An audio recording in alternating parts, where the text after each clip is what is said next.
कि नरेंद्र मोदी जी का एक ही मकसद है, भारतीय जनता पार्टी का एक ही मकसद है कि आम आदमी पार्टी और केजरीवाल की राजनीति को खत्म करना। जो ईडी की भूमिका है वो नरेंद्र मोदी जी के हाथों पे नाचने वाली एक कठपुतली के समान है और अब उनका मजाक भी उड़ रहा है। जहां ईडी जाती है, अब लोग ये मान के चलते हैं कि झूठा मुकदमा ही बनाने जा रहे हैं।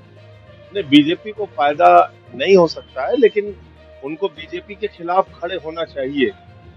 अगर आप कहते हैं कि आप बीजेपी के खिलाफ हैं, तो बीजेपी के खिलाफ खड़े होइए।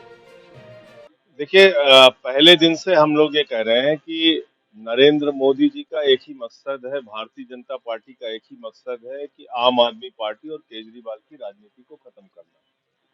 झूठे मुकदमे आपने केजरीवाल पे बनाए, मनीष सिसोदिया पे बनाए, सत्येंद्र जैन पे बनाए, मुझे 6 महीने जेल में रखा और हर मामले में कोर्ट से इनको फटकार मिली, कोर्ट से इनका मुकदमा गिरा, जमानत मिली और कोई प्रमाण ये लोग दे नहीं पाए न्यायालय के सामने।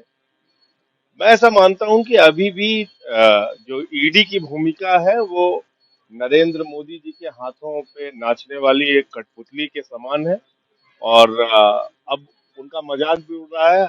जहां ईडी जाती है, अब लोग ये मान के चलते हैं कि झूठा मुकदमा ही बनाने जा रहे हैं।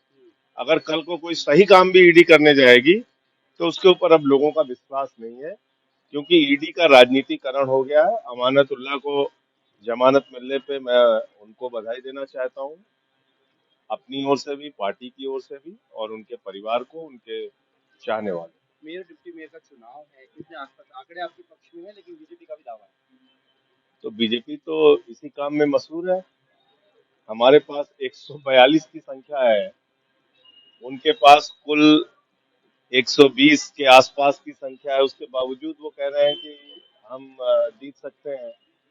तो जो उनका काम दूसरे राज्यों में रहता है, उस प्रयोग में लगे होंगे यहाँ पे। सीनियर मोस्ट कैसे नंबर बढ़ जाएगा उनका? उसी प्रयोग में लगे होंगे वो लोग। सीनियर मोस्ट मुकेश गोयल जी ने सत्य शर्मा को बनाया गया प्रतिनिधि। ये तो हर बार कर रहे हैं, ये पिछली बार भी यही किया था इन्होंने। तो क्या उससे जीत गए?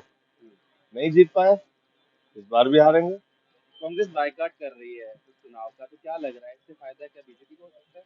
नहीं, बीजेपी को फायदा नहीं हो सकता है, लेकिन उनको बीजेपी के खिलाफ खड़े होना चाहिए। अगर आप कहते हैं कि आप बीजेपी के खिलाफ हैं, तो बीजेपी के खिलाफ खड़े होइए।